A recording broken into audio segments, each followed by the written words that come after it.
Camera's like all messed up. It's crooked. It'll deal. We'll deal with it. We'll deal with it. I'll give you a second to hop on. Happy Monday. It's so nice outside. It's like Utah finally decided to get its stuff together, and it actually looks like it could decide to be spring for a minute. So hop on. We're going to talk about karma energy. And so this is one of my favorite subjects to talk about because it can get you into lots of trouble if you don't understand it. And before I dove into energy work, I really didn't understand what karma was. And it's definitely something you want to master and understand that the laws of energy work just like the laws of physics. And when you can grasp how the laws of energy work, you can take advantage of them. Otherwise, they're going to take advantage of you, so to speak. So hop on, tell me where you're from. This is my Monday Soul Deliciousness. I do this every Monday at 6 p.m. Mountain Standard Time. If you're new here, my name is Amy Jorgensen, and I love helping people. I have a couple of platforms, blockedemotions.com, where I do one-on-one sessions. I also do lots of training. If you are into this kind of work, I have the Soul Centered Academy, where I teach my own practitioner course. If you want to get certified in the type of work I do, it's called ELV, Elevate Life Vibration. And then I also do, I love it when my kids left school and the school calls. That's so cool, right? I also do human design, which is probably, if someone were to ask me what my most favorite thing methodology. Hello. Hi, Joyce. Welcome. My favorite methodology to work with is definitely human design.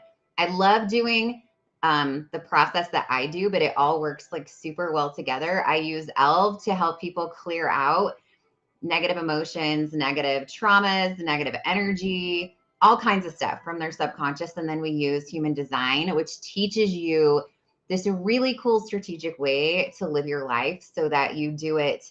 Hello, Vicky. So that you do it. You live with just this like flow. You're able to flow through things and you are just not met with resistance and frustration or anger or whatever. We each actually have a emotion based off of our specific human design that is the one that plagues us the most when we're not living our authentic self. So for you, it might be anger, it might be frustration. And those are the ones that like rear their ugly heads. Hello, Amber. Hi. Just as a reminder, depending on which platform you're on, it won't show me your name. So whoever just said hi, finally, I got to get on here. I can't tell who you are because it just tells me Facebook user. So depending on what platform you're on, I've never figured out why it does that or which one it actually decides to tell me the names. But anyways, hello. I'll be able to see you after I get done and I'll see who you are. Okay, so let's dive into this amazing karma thing and let's talk about it. So, karma energy is the real deal. When people are like, oh, karma will, hi. Oh, Pixie, good. I'm glad you said that. I haven't seen you for a while. I'm glad you're here. Um, in my line of work, people will say, well, if you can manipulate energy, then why don't you just do it to people that you have issues with, right? So if there's somebody that I'm working with, if there's a family member, if there's someone in the community that I'm struggling with, why don't I just take advantage of the fact that I can do stuff like that? And, as entertaining as it sounds and as much as I'm sure I could get some immediate results out of it, the underlying thing is it's not how it works. And, I belong to a page, a Facebook group that's local to people here in Utah. And it's people that do all kinds of energy work, but it's kind of, it's very all encompassing. So it goes into way more than just the stuff that I do. And if you've meddled in energy work at all, you know that it's very broad. Like anything from hypnosis to, people talking about casting spells or doing voodoo or whatever. And so I saw someone making a comment about needing to do someone wrong and what could they do because this person had done this to them. And I thought, you don't understand how energy works, or you would never, ever, ever entertain the idea of trying to do damage to another person. Even our thoughts can play havoc on another person's energy. So just always be mindful of what you're thinking. I was having a conversation with someone today. They even said something like, "Oh, I don't want to talk poorly about them." And I thought it was a great comment, because the person that they were starting to talk about couldn't hear us. They were neither here nor there. They would have no idea that we did it. And I thought, they understand, like, even though no one can hear what we're saying, that, yeah, like engaging in talking poorly about someone else, even if they can't hear you, is still engaging in talking poorly about someone else. So, just keep that in mind, that even having that conversation over the phone of talking about another person, if you're doing so in a negative tone, or, even if it's true, because I've heard people say that, well, it's true, so it's fine. It doesn't matter. You're still engaging in any type of negativity. You're putting energy out. Hello. Once again, whoever just said hello, Amy Thane Jorgensen, like, I can't see your name, so I don't know who you are. But hi. Okay, so karma. Look at it this way. Karma is the highest level of justice. This is how the universe balances itself. And if you take a moment to look at ourselves as human beings, as nature, if you just take the time to look around, you will see that the universe is trying to always balance itself. Even when I'm working on clients and we're doing polarity pairs, is what they're called. So you have places in your body where one spot of your body will go really alkaline, and then another opposite space will go really acidic. And they're not always the same pair. Like, you could have a spot in your liver and a spot in your left leg, or you could have a spot in your mouth and a spot in your hand. Like, they're always different, but the body wants to stay in a state of homeostasis. So if a space goes really alkaline, an opposite place in the body will go really acidic. And so we use energy to magnetically balance that back out, so that your body goes back into a level state, because it doesn't care about being in a specific alkaline acidic balance. It just tries to maintain. So if one goes really high and one goes really low, it just wants to stay there. And so we see this all over with nature and with quantum physics and things trying to stay in balance. And karma is the same thing. It's just the highest level of justice. It's how the universe maintains this level of balance. So think about this. You can never do something negative to someone else and not have it come back to you. It's just the way it is. So all of your actions are contributing to what you are and who you will become. And I think that's kind of a really deep thought to think, like, sit with that for yourself. All your actions contribute to what you are and what you will become. So if I'm doing something negative, or I decide that my neighbor made me angry, so I'm going to pull the tree up that they planted too close to my fence, I can justify and say, well, the tree was on my property, so, whatever, Mr. Neighbor, you can pound sand. But is what you need to realize is what happens when you put that negativity out there and you pull that tree out. So sure, in the laws of the land, the tree shouldn't be on, but you're still putting out negativity. So I always ask myself, is it really worth pulling out the tree, or are there ways to work through this in a more compassionate way? Now, for me, I'm a fireball. I openly admit I was born to be a baby dragon. So I will rip into someone. It's something that I have to work on. I have to take a deep breath, calm your jets down, center your energy, release this, desire to just like pillage the village and, rain terror on everyone, and really decide, like, okay, how can I deal with this better? And so that's something that I work on for myself, is not having that like split reaction. And I used to be crazy with it. For those of you that are watching, that's like, no, you're still crazy now. That's cool too. I will own that and wear it. I will wear it like a tiara. But I used to be way, way crazy. Like, when I was in high school, there was no filter whatsoever. And so, it's process, right? Learning how to control ourselves. It's not getting rid of it. Because for a while, I thought that's what I had to do is like, get rid of it. Like, you can't be reactive like that. It's not appropriate. And my mom would say, be the better person. Not true. It is appropriate. You just learn to align with who you are. So do I want to get rid of that fire? Do I want to get rid of my spunkiness, my spunkanuity? No, I don't. Right? I want to learn. Thank you. I'm crazy cool.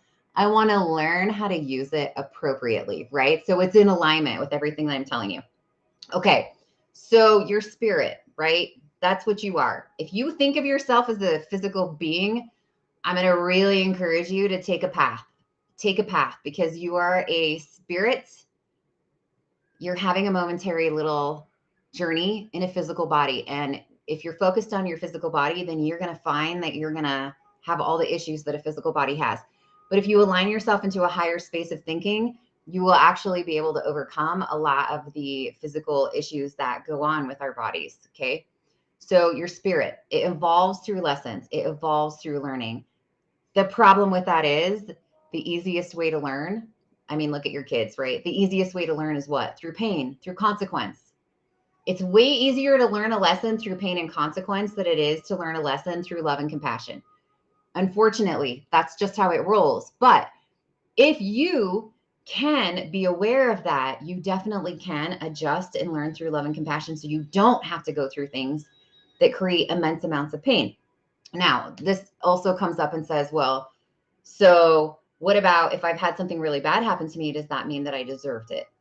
That's not how it works either. You don't deserve things, okay? Things happen to us.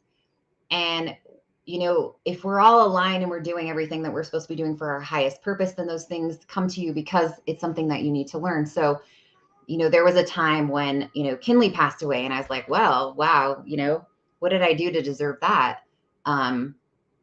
You know, I actually for a minute had like moments of shame where I was like, oh, I bet other people are like, oh, she deserved that. She deserved to have her daughter pass away. Or, you know, I mean, what a horrible thing to say, right? But, you know, there are people out there that do things like that.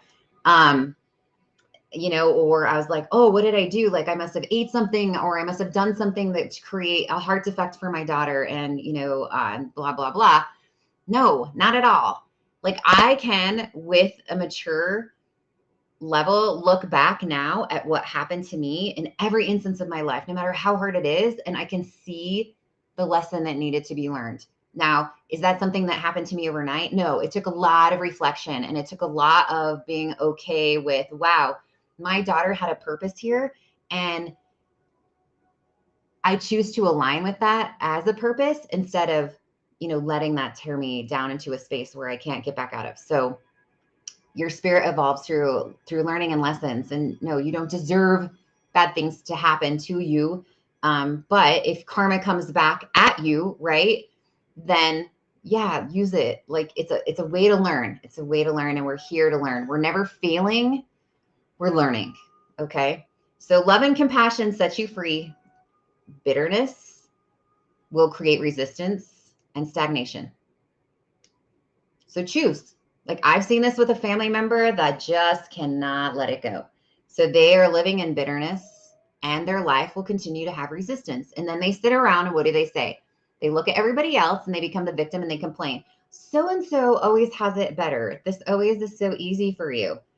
Yada, yada, yada, yada, right? And that's because they're so bitter about everything that's happening. They're creating their own resistance. And so they're right. Beautiful things aren't going to happen for them because they're not allowing beautiful things to flow because they're putting out so much negativity. So what you give out is what you get back. So if you want to be bitter and you want to be angry and you want to play the victim card and you want to complain, then that is exactly what will come back to you. And it comes back to you completely as you put it out. So if you want to be happy, even on a bad day, right? You go, like, I get it. I go to work and it's like I walk in and bam, right? Before I even can make it into my office, I'm being bombarded by like 7 different people.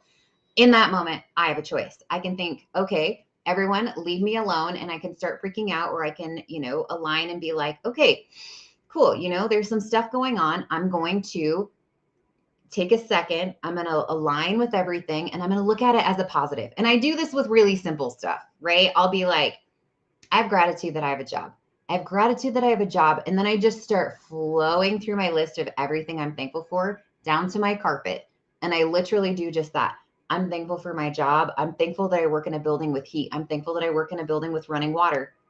I'm thankful that I live so close to my house. I'm thankful that I get to drive and see the beautiful mountains every day. I'm thankful that when I walk out, I live in a space where I can hear birds chirping. I'm thankful that my skin has the ability to feel the amazingness of the air, whether it's like lightly crispy or warm, and I can feel the breeze. See how you do that, and you just let yourself go, and you start aligning with so many things. And before long, you'll be like, wow, I really am super blessed. And I am very grateful for everything that I have, no matter what, or no matter where you are. Like, don't beat yourself up. Don't look at yourself in the mirror and be like, oh, I hate the way that I look. Okay, cool. My legs carry me around every day, like everywhere I need to go. And I know some of you have some issues with your physical abilities, but still find something. Find something. Because if you're like, no, I'm nothing to be grateful for, I've been dealt so many crappy things, then know that that's your choice. You're making that choice right now to stay in your space, because you can't get out of that space if you don't realign your mindset. There are some people that have had some horrible things happen to them, that are in some really bad spaces, that have changed their mindset. And what are they? They're people that everybody's like, look at how amazing they are. Look at how much they've overcome. Okay. So energy flows in the direction of your attention. 100%. Now, question, Amy, what if I have karma because I did something to someone, and now I want to be on a different path? Like, I did something really horrible to someone, and I'm ready to align, and I get this stuff now, and I don't want to be putting out negativity. What do I do? So from your subconscious, energetically, can you clear negative karma? Yes. But because people ask me this, and someone did this one day, and then they were posting something on a social media account, right? Surprise. And they were being so yucky. So yucky. And I called them out, and I was like, why are you being so yucky? Why are you saying that? And I don't usually get involved with people in their drama like that. I used to, by the way, all the time. For those of you that have followed me for a while, know that I was really bad at it, until I realized that engaging with people's drama on social media was actually bringing negative energy back to me. So I stopped doing it. So can you clear karma? Yes, but you have to be able to reflect on it, and you have to learn from it. If you haven't fully learned from what you did, then your karma will not be cleared, because that's the purpose of it. So if you've done something to someone, then I will tell you to do two things.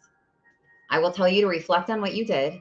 I will tell you to align, and I'm actually going to tell you three things. I was like, no, I do sets of threes. There's three. Yes, listen to yourself. So reflect on what you did, accept it. I take acceptance. I know that what I did was not a positive thing to do to someone else. And you're acknowledging it that. And if you can, make it right with the person. Now, I need you to really, really listen to this one. Making it right with the person doesn't mean the person has to accept that you're apologizing or that you're trying to come forward. Okay. That's where we get it wrong. So let's say that I did something to someone, and I'm acknowledging that I did it. Okay. Let's use a really simple example. Let's pretend that I ran over somebody's bicycle. Okay. I ran over my sister's bicycle, and instead of doing anything about it, I just yelled at her, and I was like, you're the person that left the bicycle in the freaking way, so it's your fault that I ran it over, okay? My sister's crying. I just leave, and there's that, right? So I've definitely put some negativity out there, because I'm not having any compassion. I'm not having any, I don't like to use the word sympathy. Sympathy to me means that you feel bad for someone and that you're taking on their negative energy. I like to use the word empathy. So I'm feeling empathy for them, but I'm not. So therefore I'm putting some karma out there, because I've damaged something of someone else's, and I just don't give a hoot. So how do I fix this? Now, if I come back and I say, even if let's go to the extreme. Let's say that I go and buy a new bike, and I come back and I tell my sister, I'm sorry that I ran over your bicycle. What I did was not appropriate behavior. There's no excuse for how I responded, and I want to make it right with you. I am sorry that I ran over your bike, and here is a brand new bike. Okay? So on paper, right? Let's say like I know, because I can feel the apology is 100% authentic, and I replace the bicycle, and my sister says, I don't care. I don't ever want to talk to you again. This is where we get hung up, right? Because then I'm like, well, if she's not going to accept my apology, then I can't let it go away because she's not okay with what I just said. No, it's not how it works at all. If you attempted to right your wrong and you did it with a pure heart and with pure intention, the other person does not have to accept your apology for you to be able to clear that. Okay. Right? Because you're only responsible for your part of it. They're responsible for their part of it. So you can go around for the rest of your life as long as you have, with full intention, tried to right your wrong and you've done it with a pure heart. It doesn't matter if they accept it or not. That's not your part, that's theirs. So don't get stuck in that, because sometimes I have people say, well, I can't let it go because my mom won't forgive me. I did something and I've tried to write it with my mom. And don't get defensive. You can't get defensive when you try to write something, right? You're talking to the professor of defensiveness. You can't, my goodness, you can't get defensive when you're trying to right your wrong. So don't be like, but, I'm so sorry, but you did this. No, that's not it. Okay. I'm talking like 100% accountability or sincere. If they don't accept it, it's okay. Move along. That's on them. Okay. So there you go. Those are your 3 things. All right, guys. I'm sending you out super beautiful love for the next rest of this week. I can't believe that it's the end of April. The full moon was so beautiful. For those of you that are in my private group, I did do a clearing session. I emailed you the notes. We found some really amazing things. So we got all that aligned for you. So, take on the rest of the week. And thank you for hopping on for Monday Soul Deliciousness. And I will see you